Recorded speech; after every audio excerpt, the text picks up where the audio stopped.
Hey YouTube, this is the Art of Prepping. Thanks for joining me today on Everyday Carry Sunday. Just want to talk about should you carry cash in your wallet, in your purse, in your money clip, wherever you keep your cash, or you would like to keep your cash. Now, everybody has their different budgets, and some people can carry thousands of dollars every day with them, and that's perfectly fine with their budget. Some of us are lucky to have $5 in our pocket. Now, when we talk about this, some people look at it more as a prep, which I think is pretty unique and good because sometimes you do need to save up and to have capabilities outside of using a bank card or a credit card, which could fail on you. And so by having physical, tangible cash, it's a good backup.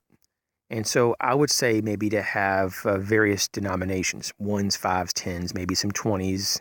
I don't know if you need 50s or 100s, but maybe so, depending on your lifestyle.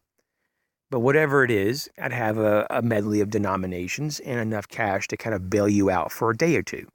Even if you just went up to the grocery store, it's good enough to have enough money for a tow and maybe for some gas in case you forgot to put some in the car, and in case your credit card just declined for whatever reason. Cards are declined, not because sometimes you didn't pay your bill, but maybe there was a glitch in the system, or who knows? I've seen it all. It has happened to me many times, and I've done nothing wrong. And so sometimes even machines are broken when you go to stores, or there's no electricity in a store. I've had that happen several times, and they're only taking cash.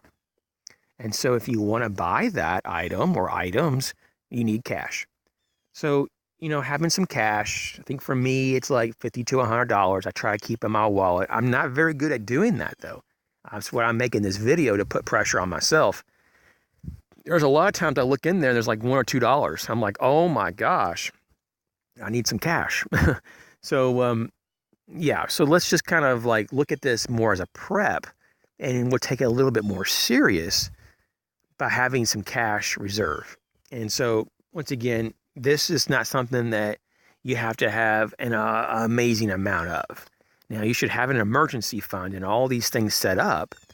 But the thing about those is that they're not always that quick to acquire or access. You see what I'm saying? Like, for example, if your emergency fund is in your savings account, but you can't access it because the electronic grid or maybe the system is not functional at that moment, then you're back to square one.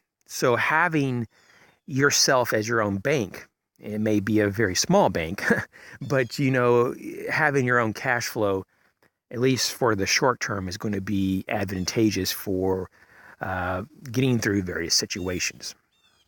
So what do you think about this? Is there a system that you use? Do you have a certain amount of cash that you carry that you wouldn't mind sharing? Is there a certain denominations? Do you even couple it with other currencies from the surrounding countries where you live? I've heard a lot of people do that.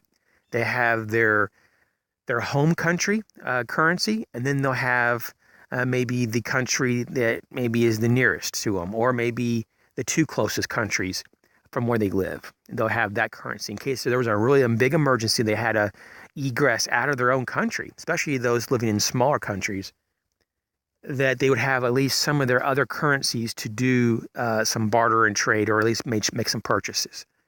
And so it could be a good idea. I mean, I even know people and patriots and preppers that actually keep gold and silver coins in their pockets. Not very many, but at least one or two, sometimes in their billfold, just in case they needed to use that as backup barter or money, in case currency actually goes south overnight.